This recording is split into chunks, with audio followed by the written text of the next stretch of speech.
Ceri, thank you so much for joining me today on the Modern Soccer Coach podcast. Excited to have you on, finally. Thank you. We're going to talk about observing and talk about something that's so simplistic, but then whenever you start getting into coaching and you start almost checking yourself and finding out the more you know, the more you don't know, so to speak. So going down a pathway of how to improve what we're looking at, how we're looking at it, how we're reinforcing it, all these things, and going off an article or two that you've written for the FA.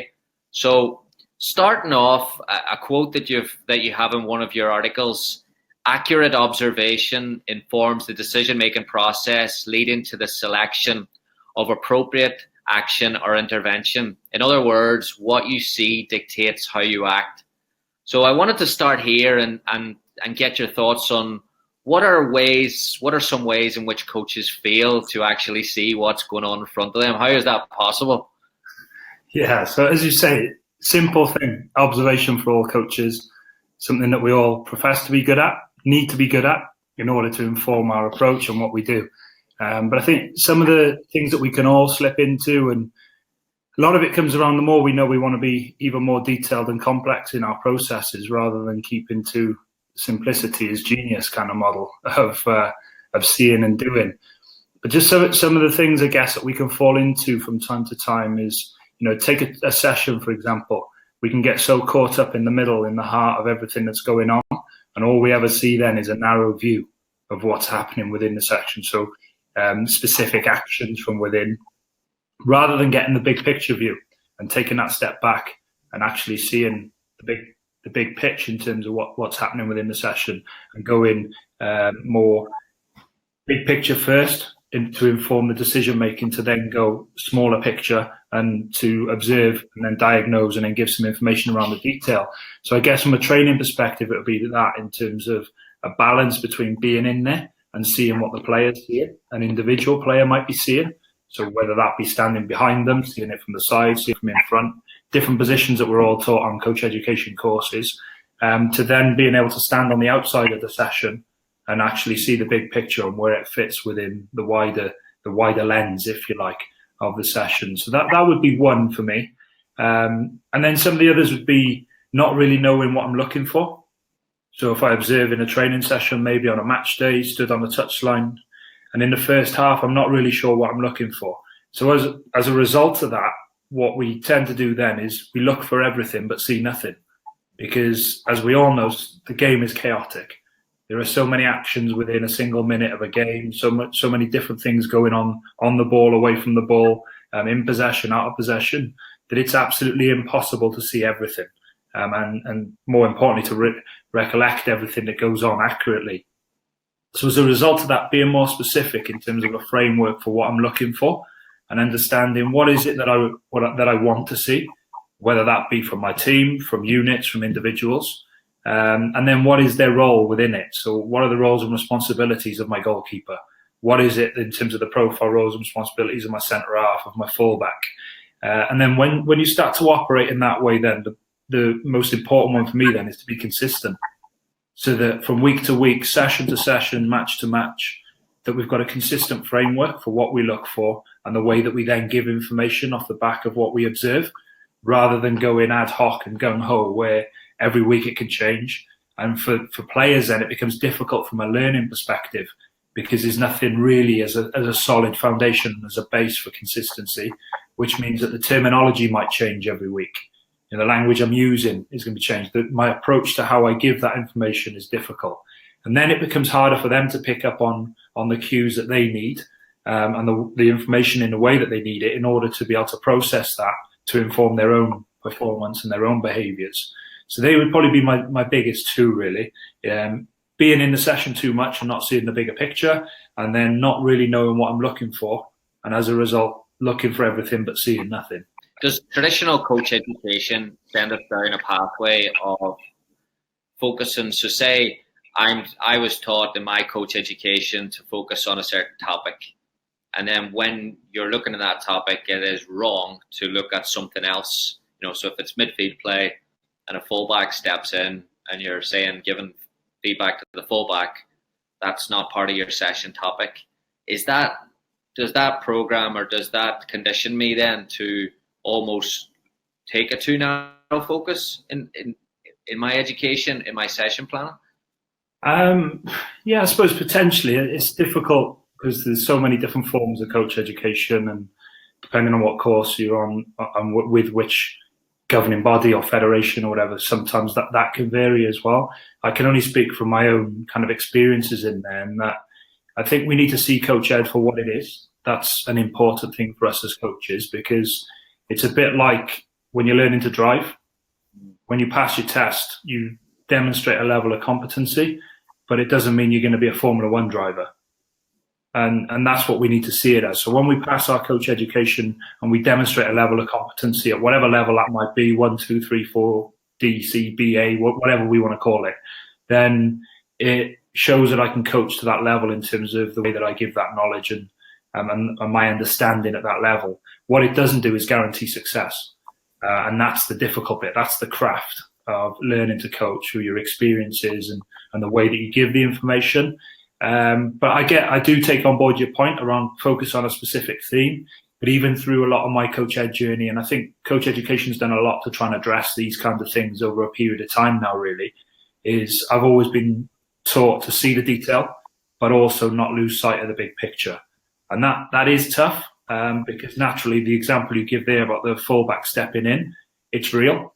And one of the big things that I often say, and through all the students and different coaches I've had through coach education and whatever, is try and make things look like the game. So when you develop a session, the first thing, so take you one of my head of youth at the Welsh Premier League Academy that I've been working at more recently, when I walk out and see you coaching, one of the first things I want to know is, does it look like the game? So is there a tempo to it? The pictures, are they realistic? Are the distances realistic? And does it look like football? If it does, then we've got a great start point. So when it comes back to your example there, where fullback might drive inside and create an overload in midfield, then I'd be saying, well, does that happen in the game? Yeah. So if it can happen in the game, then allow it, coach it, and work around it. And rather than stop it from happening, use it as an additional option. So breaking lines with the ball from a fullback. And how do I then coach the midfield players around it? Because the picture now changes. It's not the contemporary picture that, I'm going to play into the deep lying midfield player and then the two in advance of that, if that's what you play. I want you on the outside shoulders to go and open the middle of the pitch up so we can play through. It's changed because he's driven into the area that the deep lion might want to get it. So it now might be that he's got to go away and somebody else comes in to offer a different angle, and then it affects everyone else around them again. So I prefer to kind of see it that way. And take what happens in it and then how it evolves. But obviously you've got to be comfortable with what you're seeing. Again, it comes down to the observation of it, because until you're comfortable with knowing what it could look like, should look like, and what the roles and responsibilities of your players are. So again, coming back to the profile, if you don't want your fullback to drive inside, then by every right, stop it from happening. If that's the way that you want to model your team and that's the game model. But if you're encouraging people to travel with the ball, then you have to allow it to happen and then coach as a result of that happening rather than restrict it. Because as soon as you restrict it, then you're contradicting the messages that you send in. And that way the game becomes very different in what you're coaching in a training session to what might happen in the match when you're giving those mixed messages. So I think it's just being really clear on, because of that, what if he drives in, what do I do now? What does each person's role become? How does it change? What's the balance at the side like? So then you work with it. But it does take a level of comfort knowing the game and understanding exactly what you're looking for in order to allow that to happen. Because without that, you end up going very narrow, as you said, and you only focus on what it is that's on your session plan. And if it's not on your session plan, you're not allowed to do it. But then obviously you've got to understand the risk and reward of that. And obviously the risk being that it doesn't look like the game and it gets far and further away from it. Is there a way to as a coach to see how good or bad you are in the area of observation? Difficult one, because there's not a single measure out there. Specifically with football, it's probably even worse, because when you think about the various different models of play, philosophies, styles, whatever you want to call them, everyone's got an opinion in football and everyone will do things slightly differently. So us as coaches, then we've got to embrace that. I think if I was to encourage anything in terms of the validity of what you're seeing, one is to try and see things over a period of time. So one single snapshot of it may not necessarily be a true reflection of the norm for that player. So the start point is always to know your players. And I guess it comes down to that, the whole process of at what point do I step in when players either make a mistake or are not really doing what I want them to? And how do you know that they didn't see what you want them to see? Or was it just the execution of what they were trying to do? So as an example, if I'm a deep line midfield player and what you want me to do is break lines with a pass to play forward, and I don't do it the first time and I give the ball away, was it that I didn't see it? Or was it that I tried to do it, but actually I just got it all wrong in the way that I tried to execute the pass, and it was simply that? As a result, that then starts to inform how I need to intervene. So if it is just the technique of it, the execution of it, it's very different to if I haven't seen it. If I haven't seen it, then you need to recreate it for me and help me to see the picture. But if I know the picture, don't recreate it for me, because I'm going to get frustrated as a player if you're recreating the whole thing again. When I know it, it's just that it's come off my toe. And it was just a judgment in terms of the execution. So I think that in itself is an important consideration in terms of exactly what it is that they're seeing or not, and what is the diagnosis of it. And then the other bit is when you're seeing it over a period of time, if you can record sessions and record the match footage, then validate it against the actual footage. So what I think I saw there was this. Now can I use some of the footage? And was I actually seeing the right picture? Because we get a different view quite often to what the players get, especially on a match day. If we're stood on the touchline, then we're getting a very different view. We're looking from the side. So what we can see as an option may not have been an option from the position of the player. So it's important to see the footage again. That gives you the opportunity to play it back slower and really consider it. And then the next bit is to speak with the player around the footage potentially. They'll be able to tell you then what they were seeing at that specific moment, which then may explain why they did or didn't play the same pass, or whether they didn't go and press in a certain way, because they would have seen it through a different lens. And I think it's really important to consider them in it, because they are the key decision makers when they're on the field. So we have to consider that. And then the other bit, as it is with anything, the more people you speak to, the more eyes you get on something, the more valid it becomes almost. So if you've got assistant coaches with you, use them. Ask them for their input. And if 2 or 3 of you think you're seeing the same thing, then there's a good chance that what you're seeing is a fairly accurate reflection of what's going on the pitch. If you are seeing different perspectives, then that's healthy too, because it'll help us open our minds to see different ways of and different points of view, which then will help us hopefully to drill down to get to the real crux of what is it that we need to see. But as with anything else, and I'll continue to say it, it's knowing exactly what you're looking for in terms of that framework first, because without that, if you ask 50 people, you'll get 50 different opinions probably. So if you've got a coaching staff of 4 or 5, then as provided all of that, their feedback and the way they view things is through a similar framework, then you can be pretty sure that you're going to get quite a valid and credible perspective on what it is that's happening. So not an easy one, because there's no hard and fast. Yeah, going back to that player's perspective, that's something I learned here. I deal a lot with the players' feedback after games, and with the system that you watch the game and you can clip and you can comment and you can try to have a little bit of interaction. And so sometimes we oversell the role of the coach and undersell the intelligence of the player. Absolutely, yeah. And people call it modern coaching. I see that quite a lot on social media. This bit around empowering players and giving autonomy. I don't think it's modern. I think that's where learning kind of started. When you look at a lot of the constructivist approaches to learning years and years and years before my time, well, they were doing it then. They were advocating it then. Learn to connect and learn from the environment. What is it from the environment that I can learn from other people, the significant other, which may be the coach at the right time. So these things have been there in the pedagogical literature around learning more generally and widely. So I think important one, because it's their experiences. Nobody's learning what you're learning. And that's true for us as coaches in the way that we learn. But similarly, for them as players. So the way that we try and teach them needs to be through, hopefully, what the better approach for them is and the most effective approach for them is as a learner.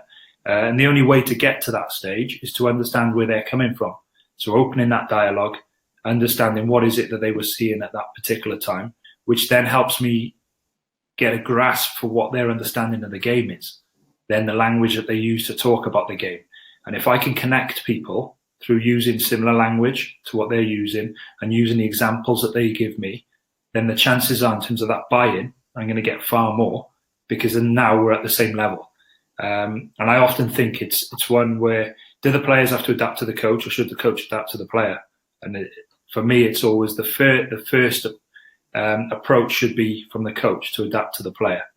Because, you know, if you talk anything around the role of the coach, power, whatever it might be in terms of shift of coach, players hold the power. Because if they don't go on the pitch and perform, then you're powerless on the side. You can't do it for them. So make that first approach to help them. Then you'll get longer term buy-in. And then over a period of time, you can bring people and influence people a lot more around to your way of thinking, if that is what you want. But similarly, the more involved they are in the process, the more motivated they'll be, the more committed they'll be towards continuing along the journey that you're on. And the chances are that that's only going to bring about extra learning and then a better level of performance in the end.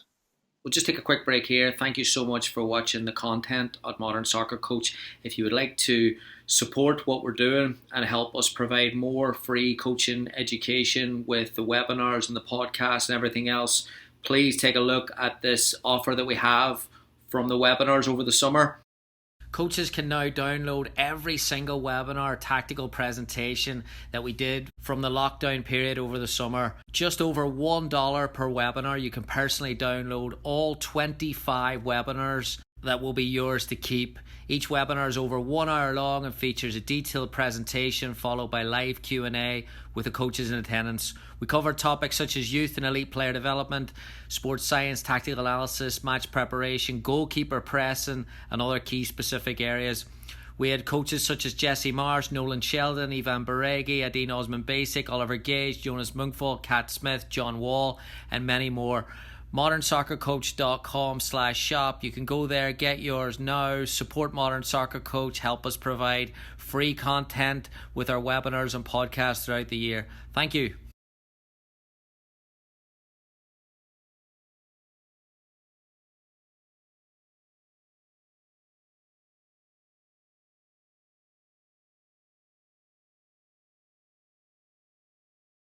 Just to go back there about a few minutes ago, you said about the player getting frustrated if you were talking about the technical mistake and they saw it. What about the coach getting frustrated, and especially match day and coaching a match day and the coach being so competitive and seeing the game through, but now it becomes pressure, emotion. How can emotion cloud our ability to observe? Yeah, massively. And it's almost do as I say, not as I do kind of thing, I think, for all of us as coaches, because from time to time we can all fall foul of that, where in the heat of the moment, we almost try to become fixers. So something happens and I want to fix that situation, and then I want to fix the next situation, I want to fix the next one. Well, you know, everybody, including the coach on a match day, is going to make a mistake. Every single person on that pitch, officials included. No one will intend to make a mistake. No one goes out there to make a mistake, but they will. You know, whether it's as simple as going to play a ball at the line, it goes into touch, whether it's giving a free kick away, whether it's missing a header, whatever it might be, someone's going to make a mistake somewhere. And what we have to, again, be clear on is what are our big messages for today? What are the key things that we're going to focus on? And as a result, that I'm going to observe. And what are the things that I'm going to park? Or as one of the articles I know you read would say, I'm going to mark it for a later date. And that decision for me comes where training and match day becomes linked. So if on a match day I gave 3 key messages, for me, those 3 key messages should be what's happened through the week in training, so that there's a consistency there again. If we say that training is to prepare people for the game in the larger sense, then use it to prepare people for the game. As a result, try and keep the approach on game day similar to or consistent with the training day, so that there's a level of familiarity over what certain pictures might look like. Although obviously every game they'll change because the opposition will change. You can never perfectly recreate a situation from a game day, but you can give some ideas and principles around. And having that level of consistency with 3 learning outcomes, or whether they go a message for the team, message for the unit, message for the individual, however coaches decide they want to do it, then use that as your framework for observation on a match day. So that decide when you go in, what are the things I am going to look for, and what are the things that if they happen, then I'll mark them as they go. And whenever whatever situation provides itself, the platform there for observing, then you just go, well, is it within one of my 3? No. Okay, but it might be important, so I'll mark it for a later date. Now, that later date may become the review of the game when you see the footage and the whole game back, so that you start to build up a picture over a period of time. And if you're getting consistent markers week by week, then it probably suggests there's something there that needs to be worked upon. But if there are some abnormal ones where there's just one week there's something in there, then it's probably less of a level of importance in terms of what we need to work on.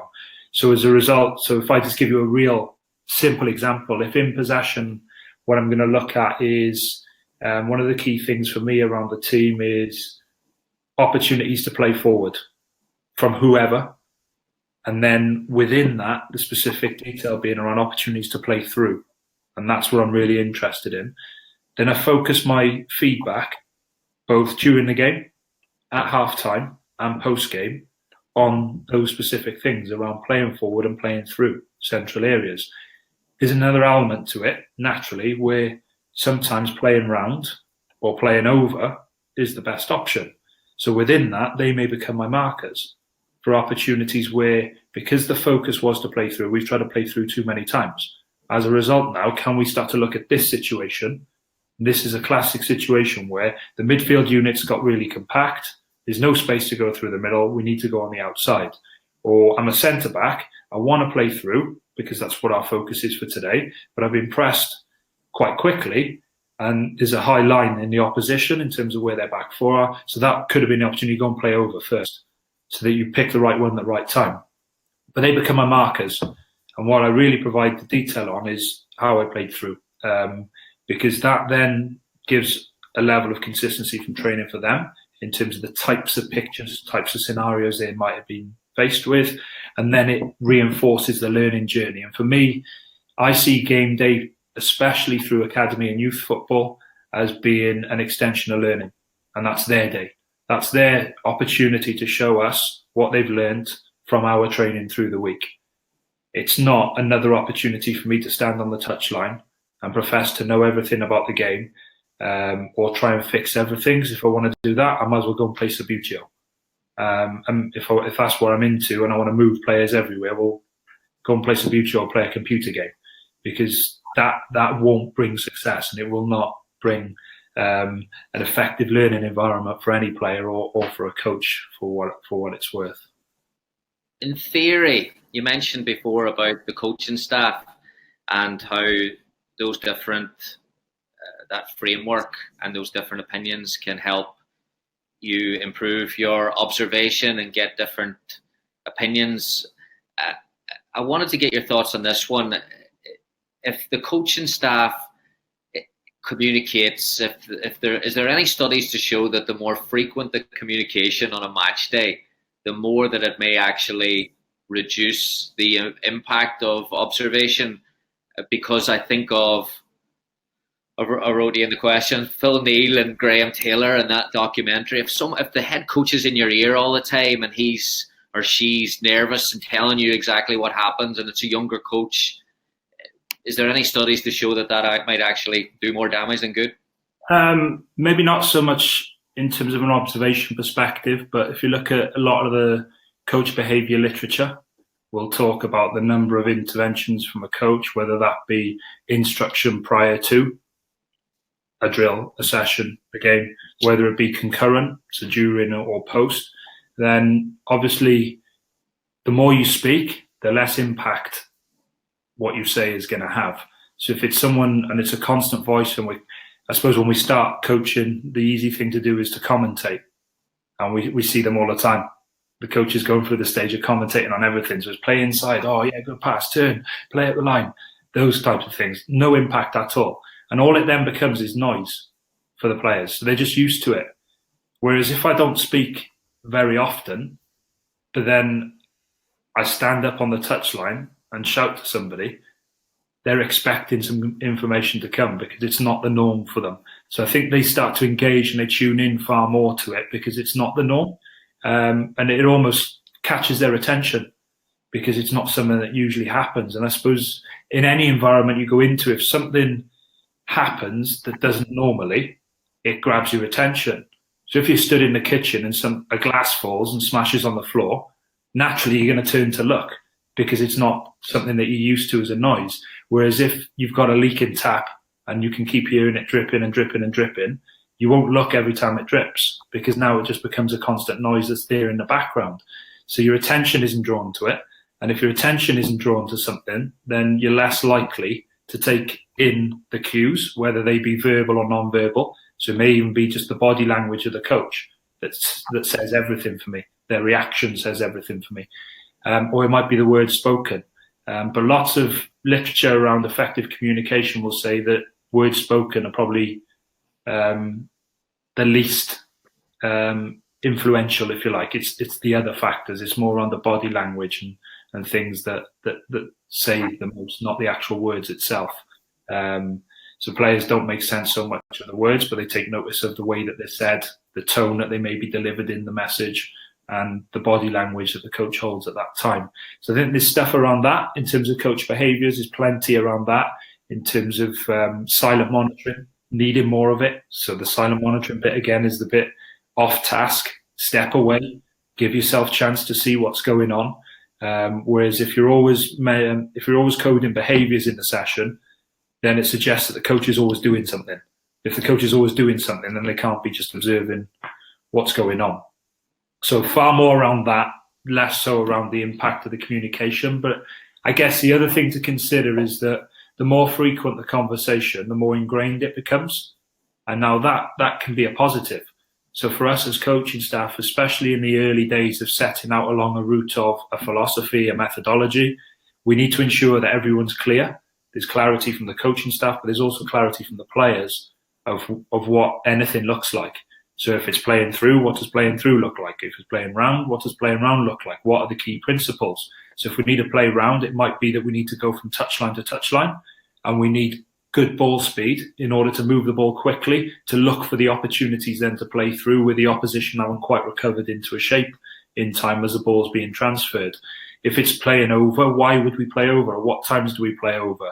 What does that now mean for my front players if we're going to play over?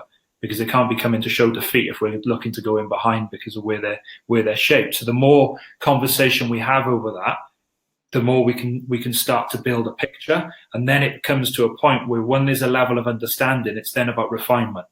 And when we go through the refinement stage, it's more then, for me, about less is more. Because we have to allow them opportunity to put it into practice, to then observe and diagnose where they're at and pick out what the next bit of information needs to be. We need to know how much they understand and how much they can do, remembering that through the learning process, I can know something without understanding it, and I can understand something without performing it. So for us to give an example, we do a session on any phase of play, and I've got 3 key messages on a Tuesday night. We train again on a Thursday night. Most players will be able to tell you what those 3 key messages were. They may not be able to explain to you what they look like in practice, so they haven't got to that stage of understanding yet. Or they may understand what it looks like in practice. So let me try and go through with a specific one. So it's about centre-back stepping in. So one of our 3 key messages was about centre-back stepping in. Get to the level of understanding. It may be that I can explain to you, well, when the ball gets switched from my centre-back partner, the left centre-back, to me, and the striker is still over the other side of the pitch, now there's an opportunity because there's space in front of me to go and step in. So I understand the context of this is where I can do it. But at the moment, technically, I'm not comfortable with doing it, even though the space has opened up. So I've got to the stage where I know it and I understand it, but I can't perform it yet. Now my role as a coach is to go and work on your confidence in those areas of stepping in with a ball. So the practice design becomes very much around, for that player, that individual player, about going and stepping in. Technical proficiency, to be comfortable with stepping into those environments. And that's where I kind of see it get built, if you like, over a period of time. Yeah, just to go back there, then whenever what you're saying then is there's a big difference between having that framework initially of what you're actually working at. There's a big difference between that and constant communication with staff and players than the coach turning around to his assistant or the bench and saying, John or Susie's first touch is, and everyone going, yeah. So it's actually, you have to be specific before, and that's where processes are important. Absolutely, yeah. So we need to get that broad level detail of what is our game model, what's our methodology, where does the methodology fit within the philosophy? Because for me, they're different. The philosophy is the overall style. The methodology is the doing. So how we bring about that style. So initially there will be more detail that way. Obviously being mindful of not overloading with too much too soon. So it needs to be drip fed over a process. But then it's about how can I continually reinforce the key points without saying the same things or doing the same things. So does that become an element where the players are now involved? So what we want to do is we want to reinforce the key messages around stepping in, but actually I'm going to get the centre backs to coach each other so that now the detail is coming from them and not from me. Again, opportunity to observe, because I can now watch the centre backs when they coach each other. What kind of detail are they giving, which gives me an indication of what they understand and what's the performance as a result of it.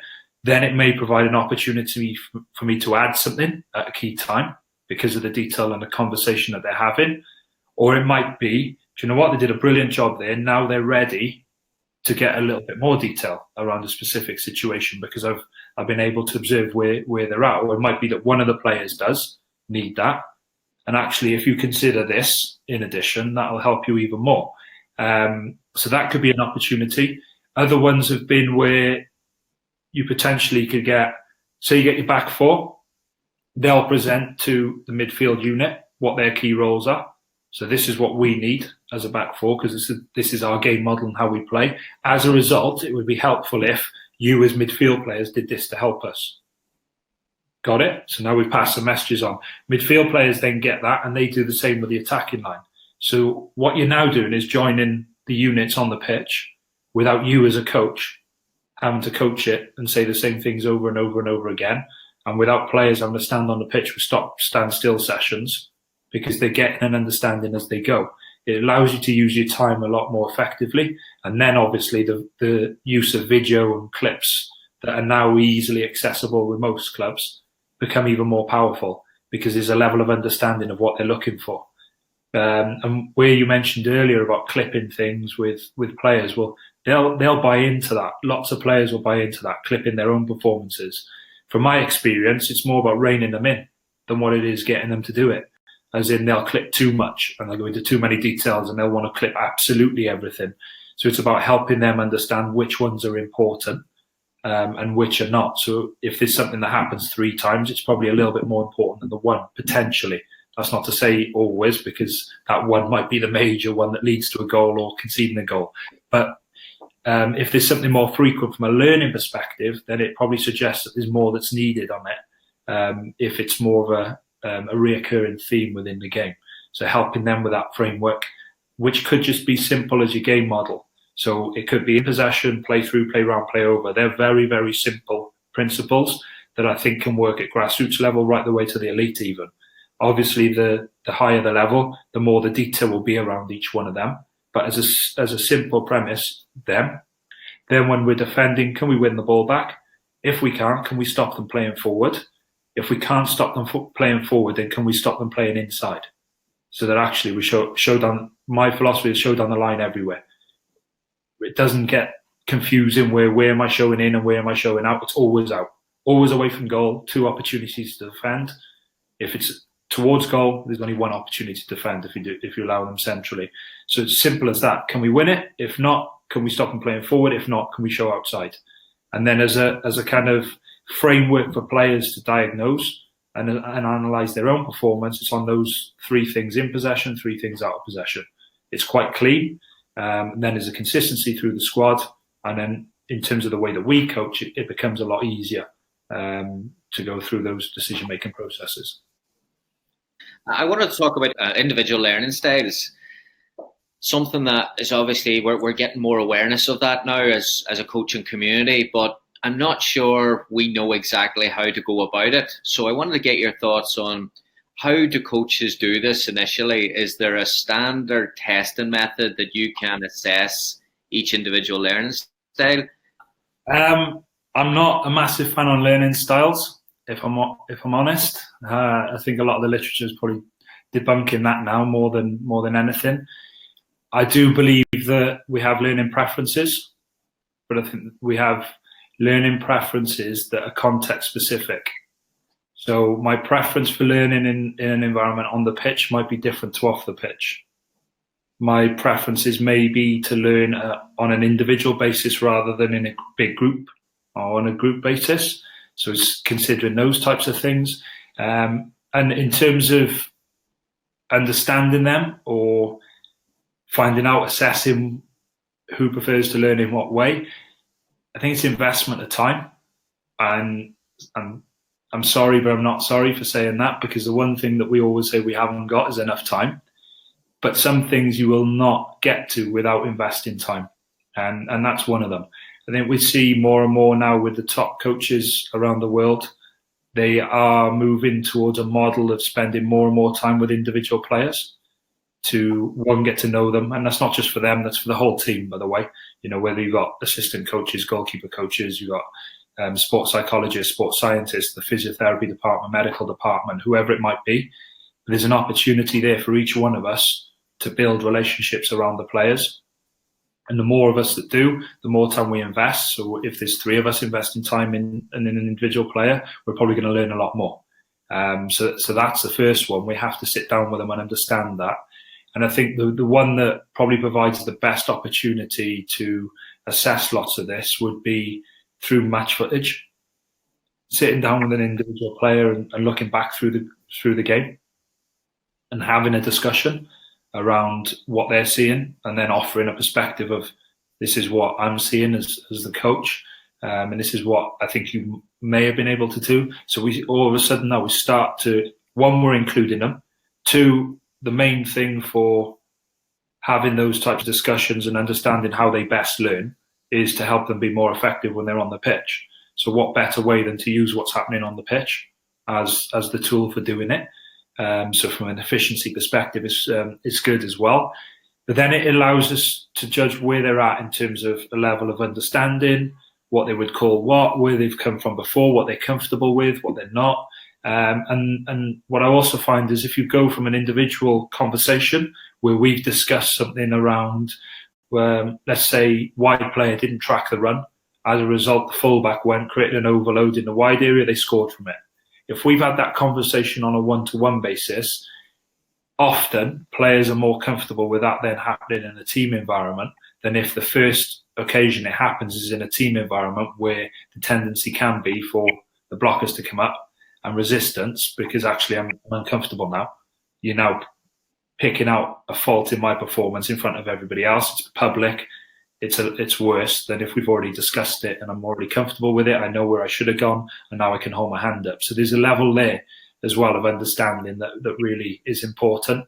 And it comes down to engagement again, because if I'm put into that environment potentially, and I'm not one that likes to discuss things in public and I feel uncomfortable and uneasy, I'm now not engaged. If I'm not engaged, then the opportunity for me to learn and to perform is going to be far reduced than if I am. So I think there's a really important consideration there too. But then it's starting, and only over a period of time. I think it would start when your relationship starts with that player, whenever that might be. So if it is the off season or pre-season, great. If it's not until during the season, then it's making the effort around there. But it's those small talks quite often that reveal the most. So walking onto the training field, walking away from the training field. If you're a coach of a squad that travels, during your travels, conversations when you're traveling, conversation in a hotel in the downtime. It's those types of things where really you can talk about the game, but less formally, and it doesn't become so pressured. And as a result, you just start to pick up on individual things that's specific to that individual person, really, in terms of what they say, how they act in certain environments, and then that will allow you to be more informed. I don't ever say you find the perfect model, really, but more informed in terms of your approach for working with each individual player within your team. Because, as I said towards the start, nobody's learning what you're learning, and no player is learning what another player is learning. Where they're at, the way they see it, everything, it's going to be different. And that's why I'd be cautious with, and I do apologise because I know there's some people, particularly around the States, that like the learning styles. Some people I speak to quite often. I do apologise for it, but at the same time I don't, because I see players as individuals, and that for that reason I wouldn't want to put them in boxes of they're this type of learner, they're that type of learner, they're that type of learner. Because I think that's fluid and it can change, whether it's on the pitch, off the pitch, travelling, whatever, then they change. And it can change in terms of stage of my development too. So 1 week with pressing, I might prefer to see it on the pitch because I get it. So show me, let me do it, got it. Then it might be that I've had an experience on the weekend where I'm not so sure now and I need to actually look at the footage. So now it needs to be on a one-to-one level potentially with some footage off the pitch. And I learn that way through seeing it there. And then it may be again during the season, all you need to do is reinforce with keywords, triggers around the press. So it might become more of an audio thing. For that reason, I'm quite uncomfortable with putting a single one on anybody because I think it does vary depending on what you're learning and where you are in the stage of the season too. And of course, demands. Yeah, pressures that are going on within the season. Yeah, and that's what I wanted to get your thoughts on this. Then, whenever you're talking about building those individual relationships, and you said there about delivering it in a way that the barriers will come up, and the player is. Does that mean more than? And this is I'm fascinated by this. Do you think we're moving away from the impact of the pre-game or the halftime, the collective team talk? Is that? Do you see any changes in that?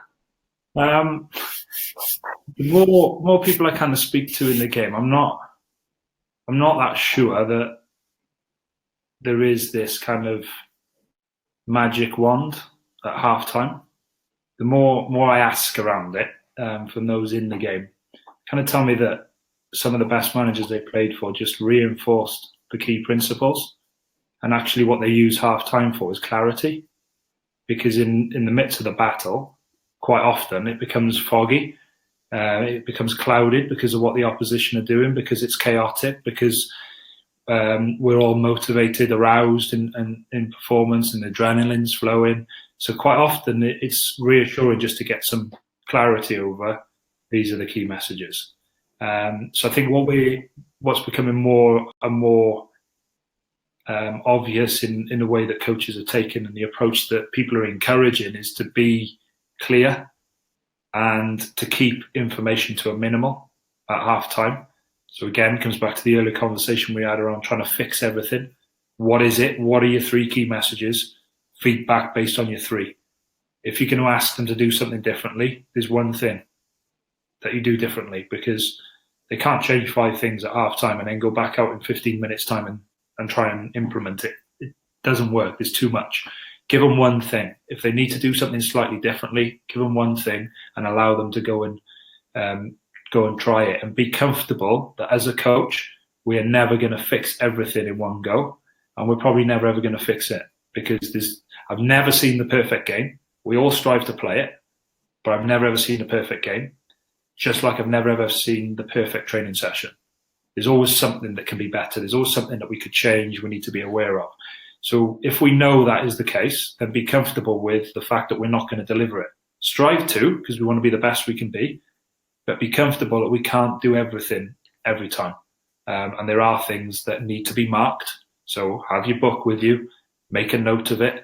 Or if you've got coaching staff with you, ask them to make a note, and then they can make a note of the time, and you can correlate that far easier with video. So you can get specifically to them rather than have to watch all the way through the game. but mark them down as key points to look at, but then stick to what it is at half time that's important. But what I also see, because of the way that a number of coaches are going to this one-to-one type session or unit type footage and review and discussion, is that those messages are now through the week and not on a match day. So rather than the traditional model of on a match day now, we'll give them this big long team talk about roles, responsibilities and everything else. They know them because it's consistent and it's happened all the way through the week. And lots used to say to me, well, that's fine for a professional coach that trains every day. We don't. Well, okay. But now just change the perspective a little bit and drip feed what you can through the season. So chunk it. If it's your first 6 weeks of the season, what's the most important thing for you? Is it one thing in possession, one thing out of possession? Great. Focus on that in training, focus on it on a match day. Now, and let's be okay with this thing of my team's not going to be perfect every week. Let's be okay with that. It's not a reflection of us. It's not a reflection of the coach because the team hasn't quite performed where they want to, particularly in youth sports. They're on a learning journey and take pride in the learning game from the start of the season to the end of the season rather than the points and the goals scored across the season. And I'm the best coach because we won these games and those games. For me, it's not about that. It's about the learning experiences. And I'd take a coach that has developed every player over the coach that has won every game at the kind of detriment of the player, if you like, because all we've done is win games, but actually I'm no better now than what I was at the start of the season. So then it's just being clear on what's important to us and why it's important. Yeah, that's brilliant, because that's how I was going to finish it with you. I was going to ask you, at this time, it's the middle of June or towards the end of June, especially over here, you'll have the college coaches that are all and academy coaches that are all starting to look ahead with pre-season and put their game models all together and throw it probably all within the first, especially college. I did this so many years. You throw everything in that 2-week period, but what you're saying there is be more patient, play the long game. I think I'd probably go, what are your 3 things in possession? What are your 3 things out of possession? And then one I like to use around decision making is ball, space, teammate, opponent. So for every decision we make, it's in relation to where the ball is. So if I'm in possession, where am I with the ball? Where's the space? So is the space between? Is it on the outside? Is it behind? So that informs hopefully whether I play through, round or over. So it links to the attacking principle again. Where's my teammates? So if I'm going to try and play over, is my striker high on the shoulder a threat in the line, in their back line? Because if he's not, well, I can't really play him behind because we haven't got a chance of keeping or gaining possession in behind. So why would I? I'm just kicking it away. And then where's the opponents? So if I know that the opponents are coming to press high, there's lots of space in behind, I can go in there. If I know that there's space between players within their units, then I can play through. And then when I flip it, when they've got possession, where's the ball? Where's the space? So if the space is in behind me and I'm a centre back, I now know that I need to be aware of where the wide players or the striker is, because if they're high in the line and we haven't got pressure on the ball, I need to drop. If they're not high in the line, so they've dropped off and we haven't got pressure on the ball, I'm probably comfortable staying high even if the space is behind me, because I know I've got yards on them in a foot race because they're not threatening the line. Or is the space in front of me? So is there too much space between me and the midfield unit? As a result, the number 10 or the 9 can drop in there, or the wide players can roll inside into those space to play. If that is the case, how do I make the space smaller? So do I need to go higher and get the back 4 up with me to get higher? Or is it that space is down the sides of me? So my right back has gone to press high up the pitch and I'm the centre back. All of a sudden now the danger is the channel. They can clip the ball in the channel and then there's a foot race in the channel. As a result, now I may need to change my marking position and go and stand on the other shoulder of the striker so that if the ball gets played in the channel, I can win it. And then if it comes inside, I've also got my other centre back that can recover to help me on the inside. So it's then about me manipulating my position. And I think with that principle of ball, space, opponent, teammate, and the 3 principles in possession of play through, play round, play over, and 3 maybe out of possession of can we win the ball? Can we stop playing forward? Can we stop inside? That is quite a nice, easy basic, real basic, and some will say, oh, it's real common sense. Well, yeah, but we sometimes lose sight of that. But it provides the building blocks then, where over the first 2 to 3 weeks, we can focus on them things. Then we can add to it as we go. So then it can become about the detail of how do I play through when I'm centre of the pitch as a centre half or a deep line midfield player. What does playing through look like as a number 10 where the area is congested? What does it look like as one of the wide players, as an example? Then it's around, well, playing round. What does playing round look like as a centre back? Well, I'm a part of the process, which means that ball speed is going to be really important. So I don't take 15 touches before playing out to the other centre back. I get there quickly. So then we can focus on the detail as we build. But initially, let's understand what the principles are. And that's how I would work. Not to say it's the only way, because there are so many ways in the game. But that for me seems a common sense approach. And when I speak to people, it kind of makes sense. So if it helps, then great. Let me know. Brilliant. Ceri, thank you so much. Absolutely fantastic. And appreciate all the work you do. And I know you said 8 years you've been coming to the US, so I'm sure there'll be coaches that'll be lined up to see you again in Baltimore. And we wish you the best of luck in the new role. Thank you very much. It's been a pleasure to speak to you. And we'll speak again, no doubt.